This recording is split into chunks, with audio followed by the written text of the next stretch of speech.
আমাদের আজকের আলোচনার বিষয় বাছুরের মৃত্যু হার প্রতিরোধে জন্মের পর করণীয় কি।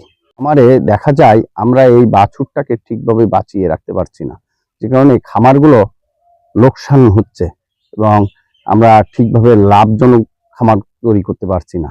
এক্ষেত্রে আমাদেরকে প্রথমেই এই বাছুরগুলো তার মৃত্যু হার প্রতিরোধ করতে হবে।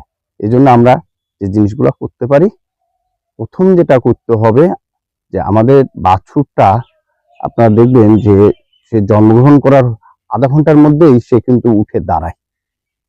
এক্ষেত্রে আমরা যেটা চেষ্টা করব, সঙ্গে সঙ্গে এই গরু বাছুরকে শাল দুধ খাওয়ানোর।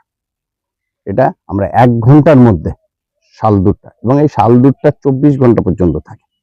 তা একটা ফিজিয়ান গরু সে 14-15 লিটার দুধ দেয়। তা সেক্ষেত্রে আমাদের বাছুরটা কিন্তু এই পুরো দুধ খেতে পারবে না। আমরা কি করি, এই দুধটা দহন করে ফেলে দেই, কিন্তু এই শাল দুধটাই কিন্তু এই বাছুরের সারা জীবনের সম্পদ এবং তার শরীরের অ্যান্টিবডি হিসেবে কাজ করে।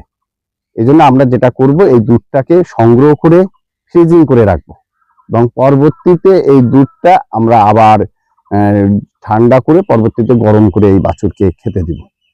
আর শাল দুধ কি করে, বাছুর প্রথম যে 1 ঘন্টার মধ্যে তার শরীরে যে পুষ্টিটা তন্ত্রটাকে শক্তিশালী করে, সেটা হলো শাল দুধ, এবং শাল দুধের মধ্যে অ্যান্টিবডি থাকে এবং এই অ্যান্টিবডিটা তার সারা জীবনে রোগ প্রতিরোধে হিসাবে কাজ করে।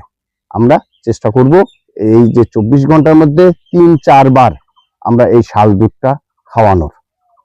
এছাড়া আমরা যেটা করতে পারি, বাছুরের যে নাভিটা, এটা আমরা ভায়োডিন, প্রোভিডন আয়োডিন আছে, এটা দিয়ে ভালোভাবে নাভিটা পরিষ্কার করে দিব। এবং আমরা দেখব যে বাছুরটার যেন নাভিটা এই গরুটা কোনোভাবে চাটাচাটি না করে, তাহলে এতে ন্যাভালিন বলে যে একটা রোগ, জয়েন্ডিল বলি, এটা হবে পরবর্তীতে। তা আমাদের ক্ষেত্রে কিন্তু বাছুরের মৃত্যু হার বেড়ে যেতে পারে। এই জিনিসটা আমরা খেয়াল করব। আরেকটা যে জিনিস আমরা খেয়াল করব, বাছুরকে তার বডি ওয়েটের 10% দুধ খাওয়ানো।